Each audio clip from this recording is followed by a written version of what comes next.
Very good morning to all. Today we will discuss about contributors of management thought. കഴിഞ്ഞ ക്ലാസ്സുകളിലൊക്കെ നമ്മൾ ഇതാണ് പറഞ്ഞുകൊണ്ടിരുന്നത്, contributors of management thought. ഇനിയും നമുക്ക് ഒരുപാട് ആളുകളെ പറ്റി പറയാനുണ്ട്. നിയോ ക്ലാസിക്കൽ തിയറിയിലൊക്കെ വരുന്ന ആളുകളാണ് ഇപ്പോൾ നമ്മൾ പറഞ്ഞുകൊണ്ടിരിക്കുന്നത്. അപ്പോൾ നോക്കുക എന്താണെന്നുള്ളത്. ഫ്രെഡറിക് ഹെർസ്ബർഗ് ആണ് നമ്മളിന്ന് തുടങ്ങുന്നത്. He is regarded as the father of job enrichment principle. Job enrichment പ്രിൻസിപ്പിളിൻ്റെ ഫാദറായിട്ട് അദ്ദേഹം അറിയപ്പെടുന്നുണ്ട്. World war second Nazi Dachau concentration camp witness Germany. അദ്ദേഹം എന്താണ് രണ്ടാം ലോക മഹായുദ്ധത്തിൻ്റെ ഭാഗമായിട്ട് ജർമ്മനിയിലുള്ള കോൺസെൻട്രേഷൻ ക്യാമ്പുകളൊക്കെ കണ്ടിട്ടുള്ള ഒരു ആളാണ്. 1946 ഗ്രാജുവേറ്റ് ചെയ്തു സിറ്റി കോളേജിൽ നിന്നും. 1950 PhD University of Pittsburgh. 1951 research director and psychological service of Pittsburgh. 1957 professor of psychology Case Western Reserve University Cleveland. 1972 professor of management University of Utah എന്ത് ചെയ്യുന്നു, പ്രൊഫസർ ഓഫ് മാനേജ്മെൻ്റ് ആയിട്ട് join ചെയ്യുന്നു. 1959 അദ്ദേഹത്തിൻ്റെ famous ബുക്കായിട്ടുള്ള motivation to work release ചെയ്യുന്നു. അതിൽ പ്രധാനമായിട്ട് focus ചെയ്യുന്നത് a particular motivation theory which base ഇതാണ് ഫ്യൂച്ചർ പബ്ലിക്കേഷൻ. അദ്ദേഹത്തിൻ്റെ ഫ്യൂച്ചറിലുള്ള പബ്ലിക്കേഷനൊക്കെ ബേസ് ചെയ്തിട്ടുള്ളൊരു മോട്ടിവേഷൻ തിയറിയാണ് അദ്ദേഹം അതിൽ മോട്ടിവേഷൻ ടു വർക്ക് എന്ന് പറയുന്നത് പുസ്തകത്തിൽ അദ്ദേഹം പറയുന്നത്.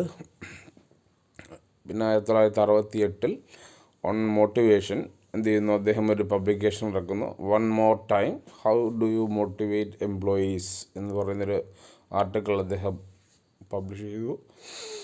അതിൽ ഒരുപാട് 1987 12 million reprints, most requested article in the Harvard Business Reviews, അതിലൊക്കെ മോസ്റ്റ് റിക്വസ്റ്റഡ് ആർട്ടിക്കിളായിട്ട് വന്നിട്ടുള്ളതാണ്.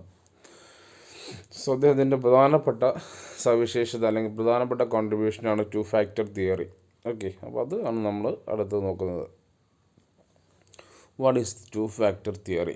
ഹാൻസ്ബർഗ് two factor theory, also known as Herzberg motivation hygiene theory, state that there are certain factors which cause job satisfaction and a different set of factors which cause job dissatisfaction, not just simply opposing reactions to the same set of factors.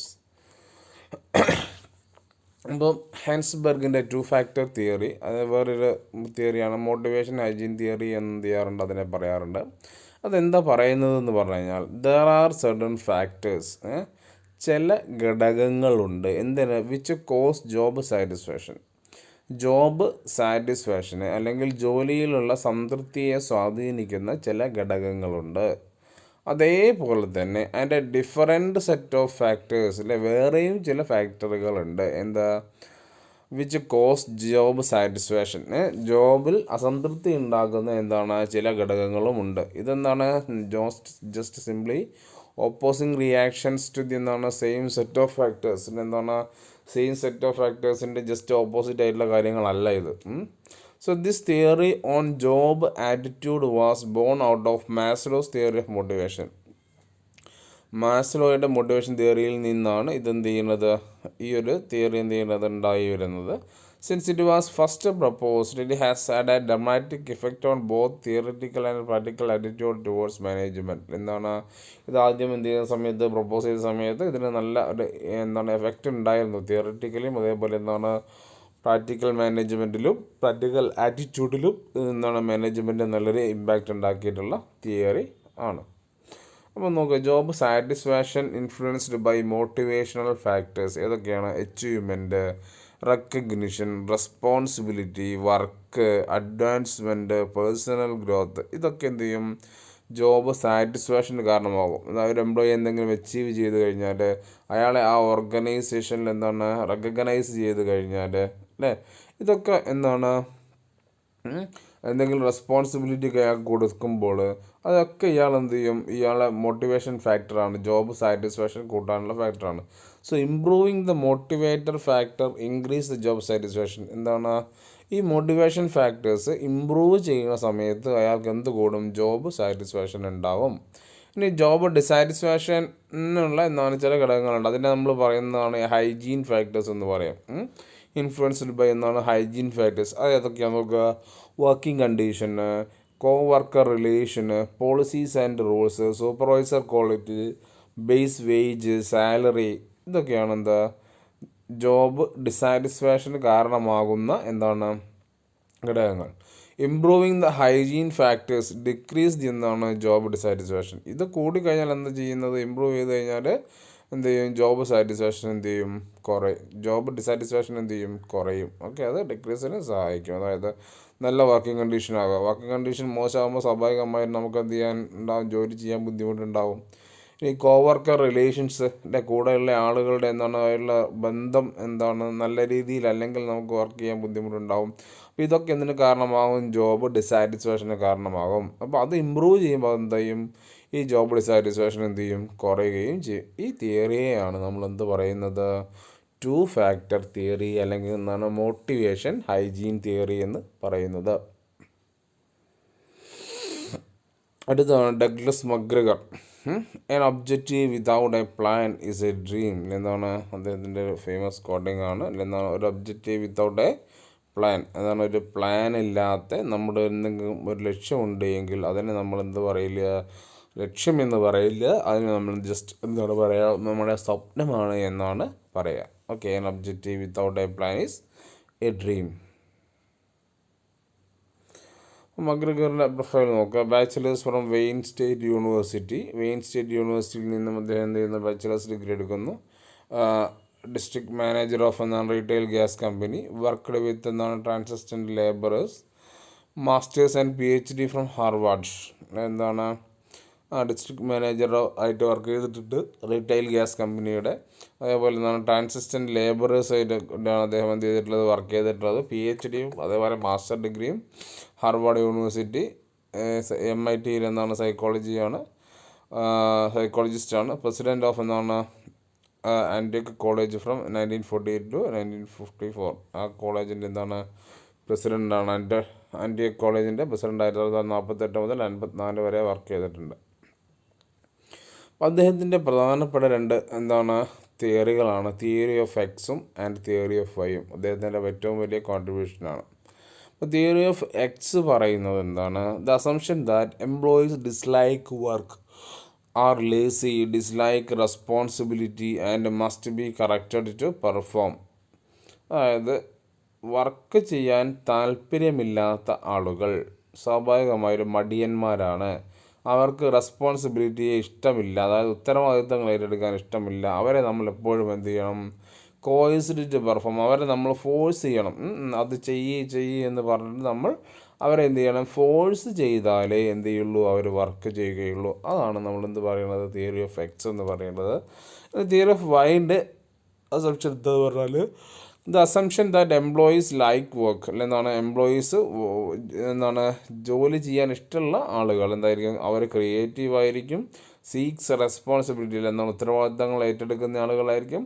Can excise self direction. അവരെന്ത് ചെയ്യേണ്ട കാര്യമില്ല? Force ചെയ്യേണ്ട കാര്യമില്ല. ഒരു self ഡയറക്ഷനിൽ നിന്നും അവരെന്ത് ചെയ്യും? വർക്ക് ചെയ്യും എന്നാണ് തിയറി ഓഫ് വൈ പറയുന്നത്. നോക്കുക, തിയറി ഓഫ് എക്സിൽ എന്താണ്? People hate work. എന്താണ്? ആളുകൾക്ക് എന്ത് ചെയ്യാനുള്ള താല്പര്യം ഉണ്ടാവില്ല? വർക്ക് ചെയ്യാൻ താല്പര്യം ഉണ്ടാവില്ല. And people have to be forced to work. എന്താണ്? അവരെ വർക്ക് ചെയ്യാൻ എന്ത് ചെയ്യണം? പ്രേരിപ്പിക്കണം. And people prefer to be told what to do. അപ്പോൾ എന്താണോ നമ്മൾ പറയുന്നത് ആ കാര്യം മാത്രമേ അവരെന്ത് ചെയ്യുള്ളൂ? വേറെ കാര്യങ്ങൾ അവരെന്ത് ചെയ്യില്ല. പീപ്പിൾ ആർ എന്താണ്? സെൽഫിഷാണ്. And have no interest in the organisation. സ്വന്തം കാര്യം മാത്രമാണ് അവിടെ ആളുകൾക്ക് ചിന്ത ഉള്ളത്. ഓർഗനൈസേഷൻ്റെ കാര്യത്തിൽ അവരുടെ എന്തുണ്ടാവില്ല? വലിയ താല്പര്യം ഉണ്ടാവില്ല. ദെൻ പീപ്പിൾ ലൈക്ക് എന്നാണ് തിയറി ഓഫ് വൈയിൽ നോക്കുക. People like work. അവർക്ക് ജോലി ചെയ്യാൻ താല്പര്യമാണ്. People drive themself and work effectively. എന്താണ്? സെൽഫ് ഡയറക്ഷനാണ്. അവരെ എന്ത് ചെയ്യേണ്ട കാര്യമില്ല? ഫോഴ്സ് ചെയ്യേണ്ട കാര്യമില്ല എന്നാണ് തിയറി ഓഫ് വൈ പറയുന്നത്. And people will take the initiative given opportunity. അവരെന്ത് ചെയ്യണം? നമുക്ക് അവരോട് പറയേണ്ട കാര്യമില്ല. അവർ സ്വന്തം എന്ത് ചെയ്യും? ആളുകൾ എന്ത് ചെയ്യും? ഇനീഷ്യേറ്റീവ് എടുക്കും. And people will commit themselves to objectives find it's beneficial to them. എന്താണ് പീപ്പിൾ ഓർഗനൈസേഷനോട് എന്താണ് ഒരു കമ്മിറ്റ്മെൻ്റ് ഉള്ള ആളുകളാണ്. അതേപോലെ ഇഫ് ഇറ്റ് ഈസ് എന്താണ് പിന്നെ അവർക്ക് താല്പര്യമുണ്ട് എങ്കിൽ അവർക്ക് എന്താണ് കമ്മിറ്റ്മെൻറ്റ് ഉണ്ട് എന്നാണ് എന്ത് ചെയ്യുന്നത് ഓർഗനൈസേഷനോട് എന്താണ് പറയുന്നത്. ഇതാണ് തിയറി ഓഫ് എക്സും തിയറി ഓഫ് വൈയും. അടുത്ത ആളാണ് doctor Rensis Likert, professor at the University of Michigan, and developed the principles of supportive relationship in 1961 and developed four system of management. And he is best known for producing a survey scale known as എന്താണ് Likert scale. എന്താണ് Likert scale? അതായത് റിസർച്ചിലൊക്കെ ഉപയോഗിക്കുന്നതാണ്. Research നമ്മൾ primary ഡാറ്റയൊക്കെ analyse ചെയ്യുന്ന സമയത്ത് നമ്മൾ ഉപയോഗിക്കുന്ന ഒരു സ്കെയിലാണ് റിസർച്ച് സ്കെയിൽ. നിങ്ങൾക്ക് പഠിക്കാനുണ്ട് റിസർച്ച് മെത്തഡോളജി പേപ്പറുകളിലൊക്കെ നിങ്ങളത് പഠിക്കാം. ആ സമയത്ത് പറയാം നമുക്ക്. അപ്പോൾ അദ്ദേഹത്തിൻ്റെ പ്രധാനപ്പെട്ട കോൺട്രിബ്യൂഷൻ നോക്കുക. The management theory of Francis Likert brought a new dimension to organizational development theory. Okay, organisation development തിയറിക്ക് ഒരു പുതിയ ഡയമെൻഷൻ നൽകിയ ആളായിരുന്നു Francis Likert. And the Likert system made it possible to codify the result of all work various theorist had been doing with group dynamics. ഇപ്പോൾ ലിക്കറ്റിൻ്റെ system എന്തിന് സഹായിച്ചു? Quantify അളക്കുവാൻ, result എന്ത് ചെയ്യാൻ വേണ്ടിയിട്ട് ക്വാണ്ടിഫൈ ചെയ്യുന്നതിന് എന്ത് ചെയ്യുന്നു സഹായിച്ചു. ആ സമയത്ത് എല്ലാ തിയറികളും അല്ല വർക്ക് വേരിയസ് തിയറിസ്റ്റ് എന്ത് ചെയ്യാണ് ഗ്രൂപ്പ് ഡൈനാമിക്സും ഒക്കെ ആയിട്ട് ചെയ്തുകൊണ്ടിരുന്ന തിയറികളൊക്കെ എന്ത് ചെയ്യാനൊന്ന് ക്വാണ്ടിഫൈ ചെയ്യാൻ എന്ത് ചെയ്യുന്നു സഹായിച്ചു. Likert theory also facilitated the measurement of the soft areas of management just trust and communication. ലിക്കറ്റിൻ്റെ തിയറി എന്ത് ചെയ്യുന്നു മെഷർ ചെയ്യുന്നു സോഫ്റ്റ് ഏരിയ, അതായത് എന്താണ് ട്രസ്റ്റ്, കമ്മ്യൂണിക്കേഷൻ പോലെയുള്ള സോഫ്റ്റ് ഏരിയാസൊക്കെ മെഷർ ചെയ്യുവാൻ എന്ത് സഹായിച്ചു? ലിക്കറ്റിൻ്റെ തിയറി എന്ത് ചെയ്യുന്നു സഹായിച്ചു. So Francis Likert recognised 4 management styles or systems. എന്താണ് പ്രധാനമായിട്ടും 4 എന്താണ് മാനേജ്മെൻറ്റ് സ്റ്റൈല് അല്ലെങ്കിൽ സിസ്റ്റമാണ് ആര് പ്രൊവൈഡ് ചെയ്തിട്ടുള്ളത്? ഫ്രാൻസിസ് ലിക്കറ്റ്. അപ്പോൾ ഏതൊക്കെയാണ് ആ സിസ്റ്റം എന്നുള്ളത് നോക്കുക. ഒന്നാമത്തെ സിസ്റ്റമാണ് exploitative or authoritative system. The first system of Francis Lickert theory is characterized by decision making in the upper echelons of the organization with no teamwork and little communication other than എന്താണ് ത്രെഡ്സിൽ. എന്താണ് first system എന്ന് പറയുന്നത് എന്താണ് അദ്ദേഹത്തിൻ്റെ decision making എന്താണ് upper management അല്ലെങ്കിൽ top management of the ഓർഗനൈസേഷനാണ് എന്ത് ചെയ്യുന്നത് നടത്തുന്നത്. അവിടെ എന്തില്ല, ഒരു ടീം വർക്കും ഇല്ല. അതേപോലെ എന്താ പറയുക ലിറ്റിൽ കമ്മ്യൂണിക്കേഷനും കുറവാണ്. പകരം എന്താ ഉണ്ടാവുക, കൂടുതലും ഉണ്ടാവുക ഭീഷണികളാണ് ഉണ്ടാവുക. അത് ചെയ്തോളണം, ഇത് ചെയ്തോളണം എന്നുള്ള രീതിയിൽ അവിടെ കമ്മ്യൂണിക്കേഷൻ വളരെ കുറവാണ്. തീരുമാനങ്ങളൊക്കെ എടുക്കുന്നത് എന്താണ് അപ്പർ മാനേജ്മെൻറ്റാണ്. അതിനാണ് നമ്മൾ എന്ത് പറയുന്നത് എക്സ്പ്ലോയിറ്റേറ്റീവ് ഓർ അതോറിറ്റേറ്റീവ് എന്ന് പറയുന്നത്. രണ്ടാമത്തെ സിസ്റ്റമാണ് ബെനവലൻ്റ് അതോറിറ്റേറ്റീവ്. എക്സ്പ്ലോയിറ്റേറ്റീവ് അതോറിറ്റേറ്റീവ് കഴിഞ്ഞാൽ രണ്ടാമതാണ് benevolent authoritative. This Lickert system is based on a master-servant relationship between management and employees, where rewards are the sole motivators and both the teamwork and communication are minimal. ഈ ഒരു system എന്ന് പറഞ്ഞു കഴിഞ്ഞാൽ ഒരു master, യജമാനനും ഭൃത്യനും തമ്മിലുള്ള റിലേഷൻഷിപ്പാണ് ഇവിടെ മാനേജ്മെൻറ്റും എംപ്ലോയീസും തമ്മിലുള്ളത്. അപ്പോൾ അവിടെ rewards are the sole motivators. എന്താണ് അവിടെ ആകെയുള്ളൊരു മോട്ടിവേഷൻ എന്ന് പറഞ്ഞാൽ എന്താണ് റിവാർഡ് മാത്രമാണ്. അതേപോലെ ടീം വർക്കും കമ്മ്യൂണിക്കേഷനൊക്കെ എന്താണ് വളരെ മിനിമം ആയിരിക്കും. ഇതാണ് ബെനവലൻ്റ് അതോറിറ്റേറ്റീവ് രണ്ടാമത്തെ സിസ്റ്റം. അടുത്താണ് കൺസൾട്ടേറ്റീവ്.